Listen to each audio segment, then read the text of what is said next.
Money cannot buy love, but arguments about it can certainly bankrupt your relationships. Hello, future millionaires, and welcome back to my channel. I am Kayla.K.Keane. Thank you so much for coming back, and remember to share this video with your friends, family, and those who you want to become financially literate. So as I was saying before, money cannot buy love, but arguments about it will cause you emotional stress, drama, and probably a lot of other things. That is what I want to discuss with you in this video. So I'm talking about couples and money. I know you want to see more, so give the video a thumbs up. Comment down below hashtag money and relationships if you are interested in this video, and keep watching.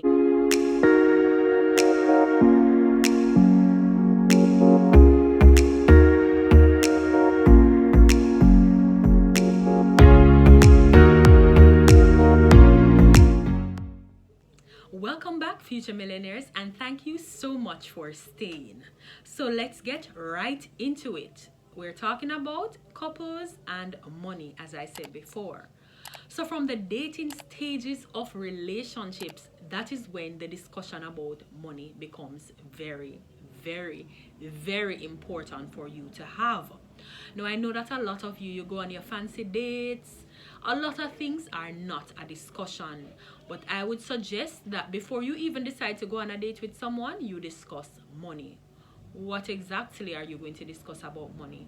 You need to know who is expected to pay for the meal, who is expected to do pickup. So you want to know who will absorb the cost and for what. This is very important. There are some of us who don't have a problem with going Dutch on a date, for example. And if you don't know what that is, it's paying for your half of the food and the other person will pay for their half. While there are other persons who think that is rude and disrespectful and they do not want to do that. So that is when the discussion about money should start before you go on your first date. Of course, you have to be tactful about how you bring it up, so you're not going to be like, hey, Paul, we need to have a discussion about money. No, you're just going to say to them, oh, you invited me for dinner. Am I to expect you to pick me up? Do you intend to pay? And so on. It needs to be a conversation from that early stage of the relationship. I'm aware that some of you are not as forward as I am as it relates to having conversations about money. So you might be scared to just ask the person. So what you can say, for example, someone invites you on a date, instead of saying, am I expected to pay? You can also say, how much should be my budget for this outing? So that way the person can say to you, oh no, I'll be paying. Or the person can say, this is a mid-range cost facility that we're going to, restaurant or whatever, so you should expect to pay that amount of money. That way you have already started the conversation without being too forward if you don't want to push the envelope too much. So after you have decided that this is the person that you definitely want to be with, so now you're in a committed relationship, you need to discuss money again, but in another form. So you need to know if it is a case where your money is your money and my money is my money, or if it is a case where your money, some of your money is your money, some of mine is mine, and some we're going to pool together to do things. For example, pay utility bills, or if you plan to have children, all of that needs to come into the discussion. Now, as it relates to marriage or committed relationship, I would suggest that you have my money, your money, and our money. So 3 categories of money. So my money is obviously money that I'll keep for myself. I won't share it with you. It's not the intention to share it with you. Your money, you'll do the same with it. And then our money is money that we use to pay for the bills, take care of the house, and so on. Some couples like to have joint accounts. Some couples have solely joint account. They have no account for themselves.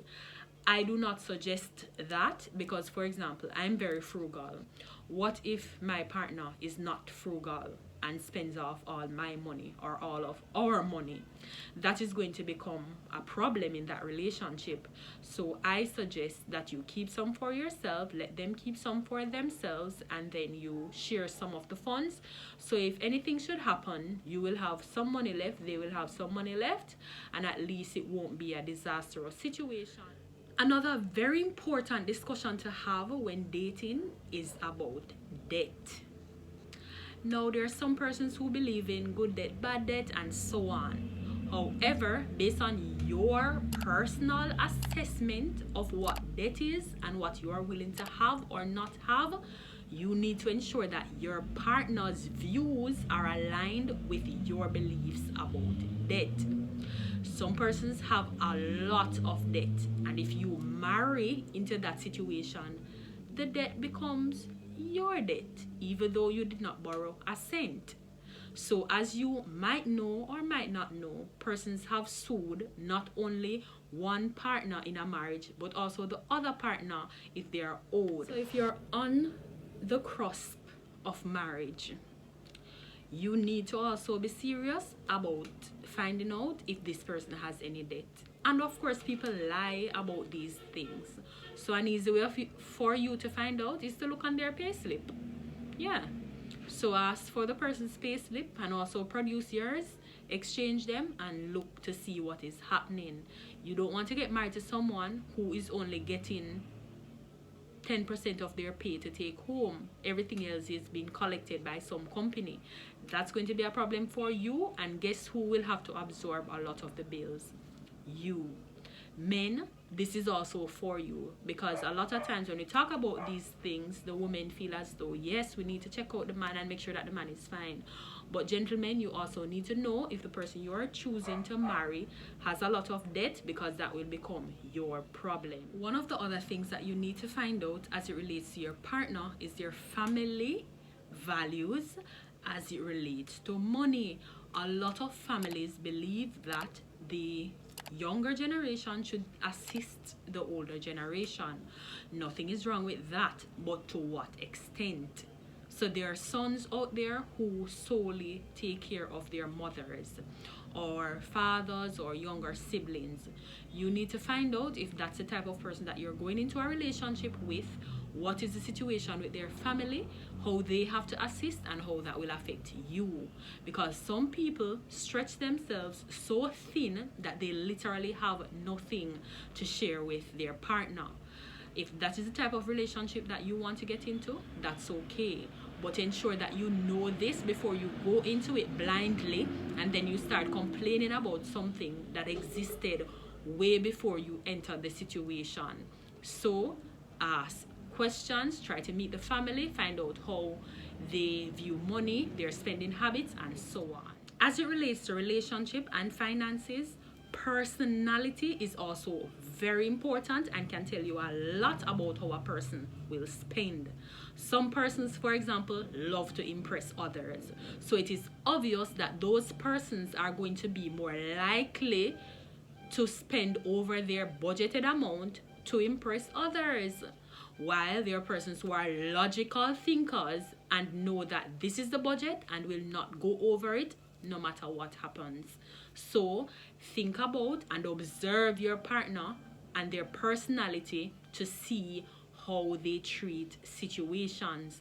If it's someone who gets excited and goes to the casino and gambles all their money, then that is a red flag, and that is something you need to look at before you decide if this is going to be your lifelong partner.